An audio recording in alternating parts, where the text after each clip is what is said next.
God's going to make you a person of prayer. How can I say that with such confidence? Well, God's will is that we would be a praying people. And I know that you're a person who wants to be in the will of God and enjoy his best for your life. Therefore, that's a winning combination. Now, when I entered into my first year of college, it was at a small private university with strong academics. And I remember the biology course I took that first semester. I went into my first exam confident of my knowledge and abilities.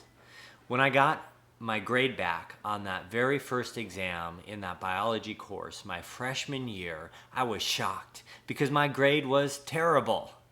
And the professor of that course had offered up office hours to all his students. And prior to that point, hardly anybody had taken advantage of that offer. But the very next time slot available, I found myself sitting in the hallway behind a long line of students waiting to talk to the professor and find out what went so terribly wrong on that first exam. That professor taught me something, that I wasn't in high school anymore.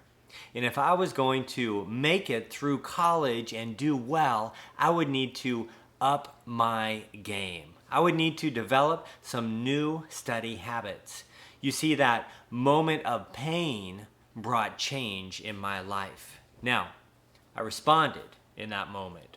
Are you going to respond to the Lord's working in your life? Are we going to respond to what God is doing and wants to do through his children in 2022?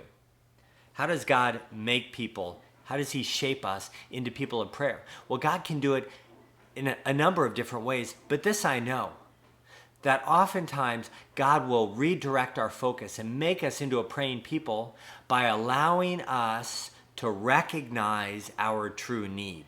You see, we were created with the purpose and the intention of being in fellowship and communion with God, our Creator.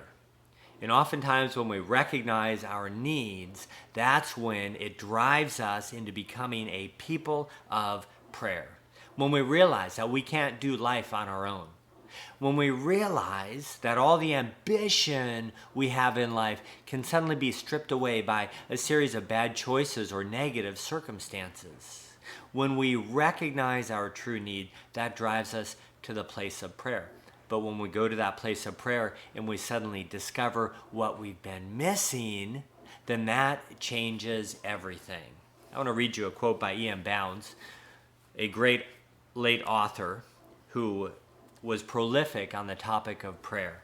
He said this, he said, "Prayer honors God, acknowledges his being, exalts his power, adores his providence, and secures his aid." When we allow God to work his perfect work in us, he shapes us and makes us more like him, and we experience in that place of prayer, in that communion and fellowship with the Spirit, we experience the sweetest things of life. You'll find, if you would give yourself to becoming a person of prayer, you will find a new confidence in your walk before the Lord himself. You will find new power in your daily life.